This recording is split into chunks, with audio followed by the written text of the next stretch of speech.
한국 개신교의 역사, 그 긴 여정의 출발점에는 늘 하나의 질문이 뒤따릅니다. 과연 한국인 최초의 목사는 누구일까? 이 질문에 대한 답은 교단에 따라 시선을 달리합니다. 장로교의 역사에는 1907년 평양신학교를 졸업한 길선주 목사를 비롯한 7인의 일기생들이 그 자리에 있습니다. 하지만 그보다 6년 앞선 1901년 감리교의 역사에는 정동교회에서 선교사들에게 목사 안수를 받은 2명의 이름이 기록되어 있습니다. 김기범 그리고 김창식. 시기적으로 가장 앞선 한국인 목사 김창식. 그가 목사가 된 이유가 바로 위장 취업 때문이었다면 여러분은 믿으시겠습니까? 1857년 황해도 수완의 가난한 농가에서 태어난 김창식. 그의 청년 시절은 팍팍한 머슴살이의 연속이었습니다. 흥미로운 것은 김창식에 대해 서양 선교사들이 남긴 기록입니다. 1895년 발행된 영문 잡지 코리안 리포지터리에는 그의 이름이 김창식이 아닌 김창식이로 적혀 있습니다. 신분제가 아직 남아있던 조선 말 사람들은 머슴 출신인 그를 어이 창식이라고 불렀고 한국어에 서툴렀던 서양 선교사들은 그 호칭 전체를 그의 본명으로 착각했던 것입니다. 영문 기록 속에 남겨진 이 웃지 못할 촌극은 당시 김창식의 낮고 천했던 신분을 여실히 증명하고 있습니다. 그렇다면 이름조차 제대로 불리지 못하던 이 머슴은 어떻게 선교사들과 얽히게 된 것일까요? 1880년대 후반 조선 땅에는 흉흉한 괴담이 돌았습니다. 일명 영아소동. 서양 귀신들이 조선의 아이들을 유괴해 눈을 뽑아 사진기 렌즈로 쓰고 간을 빼먹는다는 끔찍한 소문이었습니다. 평소 의협심이 남달랐던 청년 김창식은 결심합니다. 자신이 직접 호랑이 굴로 들어가 서양인들의 만행을 낱낱이 파헤치기로 말입니다. 그는 1888년 올링고 선교사의 집에 머슴으로 위장 취업을 감행합니다. 낮에는 묵묵히 마당을 쓸고 땔감을 패면서 밤이 되면 지하실과 부엌을 뒤지며 아이들의 뼈나 수상한 약병을 찾기 위해 촉각을 곤두세웠습니다. 하지만 아무리 감시의 눈초리를 빛내도 그가 찾던 끔찍한 증거는 나오지 않았습니다. 오히려 그가 목격한 것은 가난하고 병든 조선인들을 지극정성으로 돌보는 선교사들의 헌신뿐이었습니다. 혼란에 빠진 그에게 올링고 선교사는 한글로 번역된 마태복음서를 건넸습니다. 조심스레 책장을 넘기던 위정취업자 김창식. 그는 산상수훈의 가르침 앞에 그대로 무너져 내렸습니다. 원수를 사랑하라.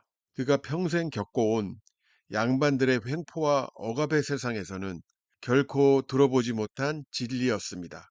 결국 그는 위장 취업한 지 2년 만에 선교사들 앞에 무릎을 꿇고 자신의 위장 취업 사실을 고백하며 뜨거운 눈물로 회개합니다. 서양 요괴의 약점을 캐려던 스파이가 예수의 제자로 거듭나는 순간이었습니다. 하지만 신앙의 길은 피와 땀을 요구했습니다.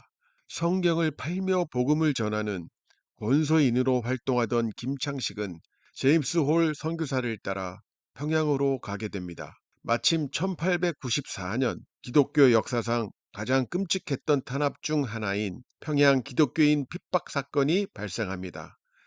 당시 평양감사 민병석은 기독교인들을 잡아들여 무자비한 고문을 가했습니다. 김창식 역시 체포되어 죽음의 문턱에 이를 때까지 매를 맞았습니다.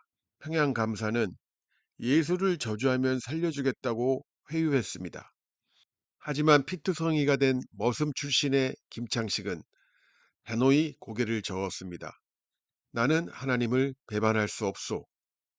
선교사들의 외교적 노력으로 극적으로 목숨을 건졌지만 그의 몸과 마음에는 깊은 흉터가 남았습니다. 그러나 놀라운 것은 그 이후의 행보였습니다.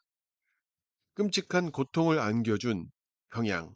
보통의 사람들이라면 뒤도 돌아보기 싫었을 그곳으로 김창식은 다시 발걸음을 옮깁니다.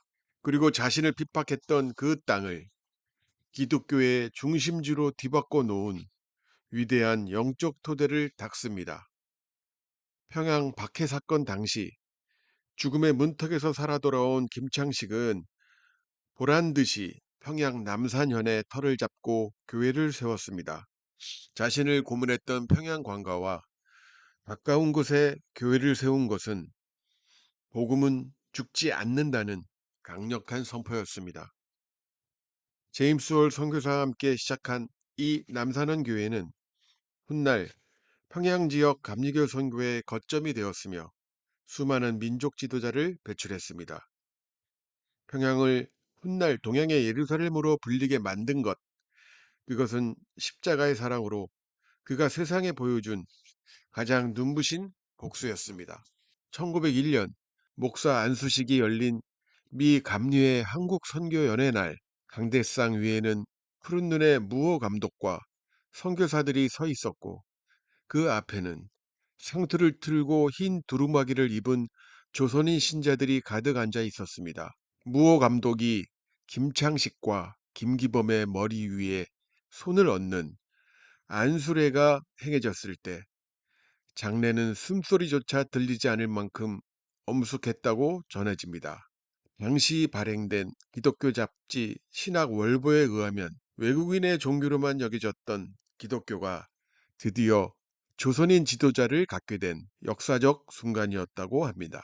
목사 안수를 받은 김창식은 한 곳에 머물지 않았습니다. 황해도, 평안도 등 서북 지역을 중심으로 전국을 누비며 무려 48개의 교회를 개척했습니다.